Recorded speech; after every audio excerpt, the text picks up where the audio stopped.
யோ conductor யாரவன்? 5 அப்புறம் 6 எவ்வளவு நேரம் கத்திருக்கிற கொஞ்சம் திரும்பி பாரு. கடாயில கல்லெண்ண சொல்லிய விளக்கெண்ண. பாத்ரூமுக்கு போனா பக்கெட்டா, பக்கத்தூருக்கு போனா ஒரு டிக்கெட்டை கொடு. எனக்கும் எங்க அப்பாவுக்கும் கண்ணீராச்சு. பக்கத்தூருக்கு பேர் இல்லையா பரதேசி. ஆலங்காட்டுக்கு அப்புறம் ஏனம்பாக்கம், நான் இறங்குற ஸ்டாப்பிங் முக்கரம்பாக்கம். கவர்மெண்ட் ராணுவத்துக்கு வெப்பனை கொடுப்பான், டிக்கெட்டு காசு யாரு உங்க ஒப்பனை கொடுப்பான்.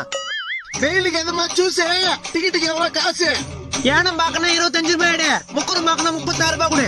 சுடுகாட்டுல இருக்குது கலரா, 500 ரூபாய்க்கு இருக்குதா சில்லற? தொப்ப போடுறது வயிற்ற குறை, சில்லற இல்லாம பஸ்ல என்ன மயத்துக்கு வர? எதுக்கு இப்ப சொல்றா? கண்டக்டர் சில்லற. முந்தா நாளே அப்பத்தாக்கு சடுங்கு, கண்டக்டர் கிட்ட எதிர்த்து பேசாத அடுங்க. டியூட்டி முடிஞ்சதும் காசு என்னவ, நான் டிக்கெட் எடுக்கல என்ன பண்ணுவா? இந்த காசை புனிங்க.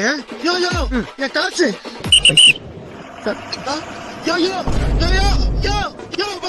டிக்கெட் எடுக்கல என்ன பண்ணுவேன்னு கேட்டேன். இத்தோட இந்த ரோட்ல நாளைக்கு தான் பஸ். ரஜினி நடிச்ச படம் படையப்பா, உன் ஊர் வர இருக்கு இப்படியே நடையப்பா. நம்ம விட்டு ரைமிங்.